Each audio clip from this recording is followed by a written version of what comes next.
Class 7th, ये आपका science का ये चैप्टर है, आप पढ़ेंगे आज। और आज जो आप चैप्टर पढ़ेंगे वो चैप्टर 3 फाइबर एंड फैब्रिक या फाइबर टू फैब्रिक, यानी किस तरह से कपड़े बनाते हैं, सूत से कपड़े बनाते हैं, ये आप पढ़ेंगे।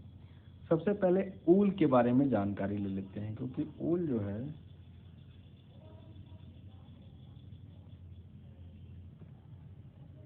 कह रहा था body of certain animal like sheep, goat and yak are covered with the thick coat of the hair. The coat of the hair is called fleece. The process animal from which protect the animal from the cold, which is obtained from sheep. To these animals, wool has so many properties and makes very good fiber to use. Actually में ऊल जो है वो क्या होता है, कुछ ऐसे animal होते हैं जिनके शरीर पर फर पाए जाते हैं, ठीक है, और एक हेयर का कोट पाया जाता है, ठीक है, उसको हम फ्लीस कहते हैं, जो उन्हें जाड़े में ठंडक से बचाता है, ठीक है। इन एनिमल्स के जो ऊल्स की बहुत सारी प्रॉपर्टी होती है, एक अच्छे फाइबर होते हैं, इसीलिए इनका हम यूज करते हैं एज ए फाइबर। क्या कैरेक्टरिस्टिक्स है ऊल की? Wool does not wrinkle easily and it has the natural resistance of dirt. पहली चीज़ तो ये क्या होता है, जल्दी से सिकुड़ता नहीं है। दूसरा, ये रेजिस्टेंट होता है डर्ट के प्रति, यानी ये बहुत जल्दी गंदा नहीं होता है। Woollen fibre dirty much faster than the other dry much faster than the other fibre, यानी अलग फाइबर और फाइबर की अपेक्षा ऊल जो होते हैं जल्दी जल्दी से सूख जाते हैं। Wool can trap and retain a lot of air and makes the poor conductor of heat. It locks the heat, that's why garments make the wool are warm.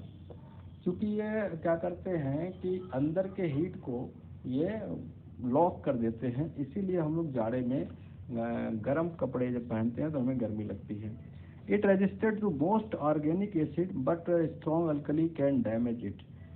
हालांकि ये स्ट्रॉन्ग एसिड के प्रति रेजिस्टेंस होते हैं, लेकिन alkali जो है अगर स्ट्रांग है तो उसको डैमेज कर सकता है। Originally wool is creamy white in colour, जो ओरिजिनली ऊल होता है वो क्रीमी वाइट कलर का होता है, हालांकि इसको अलग अलग कलर में हम बाद में डाई करके इसको अलग अलग कलर दे देते हैं। Wool fibre are made up of the complex animal protein, इसका नाम है केराटिन। केराटिन जो है ये प्रोटीन का नाम है, जिस ऊल में होता है। अगर इसको आप कभी जलाएंगे तो आपको महक जैसे लगेगा कि आप कोई बाल जला रहे हैं, ठीक है। अब आइए ऊल यील्डिंग एनिमल्स कौन कौन होते हैं। तो एक अंगोरा गोट होती है, फर्निश्ड ब्यूटीफुल वाइट ऊल के लिए काम जानी जाती है, कमर्शियल में इसको मोहर कहते हैं, और ये हिली एरियाज में मोस्टली जम्मू और कश्मीर में पाई जाती है। इसी तरीके के लिए एक कश्मीरा जो ऊल होता है वो भी एक कश्मीरी गोट से निकालते हैं, जो सॉफ्ट हेयर होता है, can be blended with the silk cotton और ऊल। द फेमस पश्मीना साल, आपने सुना होगा पश्मीना साल के बारे में, वो एक बकरी होती है कश्मीर की, उसके बालों से बनाई जाती है, ठीक है। द फर या hair on the body of the camel, camel के जो बॉडी पे हेयर होते हैं उससे भी हम जो है तमाम प्रकार के ऊल बनाते हैं, ठीक है। Yak is also the source of wool, और याक जो होता है उसके भी जो हेयर होते हैं उससे भी अच्छा सोर्स होता है ऊल का।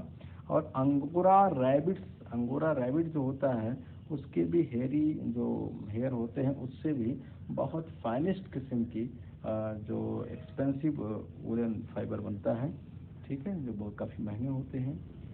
शीप रेयरिंग एंड ब्रीडिंग, किस तरह से भेड़ों को पाला जाता है और उनकी ब्रीडिंग की जाती है। एक्चुअली में क्या है कि भेड़ों की बहुत सारी प्रजातियां होती हैं, जिसमें अच्छे ऊन वाले जो भेड़ हैं उनका हम पालन करते हैं, उनकी ब्रीडिंग कराते हैं, उनको सेलेक्टिव ब्रीडिंग कहते हैं, और ब्रीडिंग करा करके उनका पालन करते हैं ताकि अच्छे ऊल का उत्पादन हम ले सकें। करा approximately 200 types of the wool are produce in the 40 different breed of the sheep. 40 अलग अलग वैरायटीज से हम कम से कम 200 प्रकार की ऊल को हम ऑब्टेन करते हैं। The sheep are rearing mean the hilly region, Himalaya and plain neighbour state like the Haryana, Punjab, Rajasthan. या तो वो हिमालय रीजन में होते हैं, उनके जो ऊल्स होते हैं, सीप्स होते हैं, वो ज़्यादा अच्छे होते हैं। और या तो उससे सटे हुए जो प्लेन है जैसे हरियाणा, पंजाब, राजस्थान, गुजरात, यहाँ पर जो है जो भेड़ पाए जाते हैं वो अच्छी किस्म के होते हैं। Sheep are herbivorous and prefer the grass and leaf for grazing, यानी जो सीप होता है वो हार्बीवोरस होता है और वो ग्रास को ही खाता है, लीव्स को खाता है। Apart from the grazing, sheep rearers also feed them the mixture of pulses, corn, jowar, oil, cake and minerals, यानी इसे हम कॉर्न भी खिला सकते हैं, ज्वार, ऑयल, केक्स भी खिला सकते हैं। In winter sheep are kept indoor, the fed on leave, grains and dry fodder. Once of the rare sheep have the developed the thick growth of the hair, then hair is shaved off the getting cool। और जैसे ही गर्मी का मौसम आता है थोड़ा सा, तो उसमें जो बाल बड़े हो जाते हैं तो उन बाल को हम क्या करते हैं, सेव कर लेते हैं, बाल को निकाल लेते हैं। Extract of the wool, A series of process involving to the produce the wool। shearing, it is the process the fleece of the sheep along with the thin layer of the skin is removed from its body। मतलब क्या करते हैं, उसके जो शरीर से ये जो हेयर है उसको हल्का सा निकाल लेते हैं। Usually shearing the done during summer so that it grow back in winter to provide the protection of sheep. ये ज़्यादातर हम इसको गर्मी में निकालते हैं, क्योंकि गर्मी में इन्हें जो बड़े बड़े बाल होते हैं ये इनको नुकसान भी पहुंचा सकते हैं, या आप कहिए कि इससे गर्मी लगती है तो वो उस बाल को निकाल लेते हैं ताकि जाड़े तक इनके फिर वो बाल आ सकें। It does not hurt the sheep just a cutting hair, dust does not hurt us and the outer most layer of the skin that is sheared is dead tissues and loss not there any nerves ending. जो ऊपर की इनकी skin होती है उसको जब निकाल देते हैं तो हालांकि उससे इनको कोई नुकसान नहीं पहुंचता, उनके अंदर कोई नर्वस सिस्टम में कोई दिक्कत नहीं होती। Souring and washing, the shearing hair containing impurities such as sand, dirt, grass, dust in the order of the remove that impurities. The sheared skin with the hair washed by the simply dipping in warm water and which involves the complicated industry process using the alkali and the detergent। यानी कि क्या करते हैं, souring और washing, वहाँ skin से निकालने के बाद हेयर को उसको क्या करते हैं, इसी तरह से धुलते हैं, वॉश करते हैं गर्म पानी में, क्योंकि उसमें बहुत सारे डर्ट प्रोडक्ट्स होते हैं, सैंड होते हैं, ग्रीस होता है, वो सब हट जाता है वहाँ से।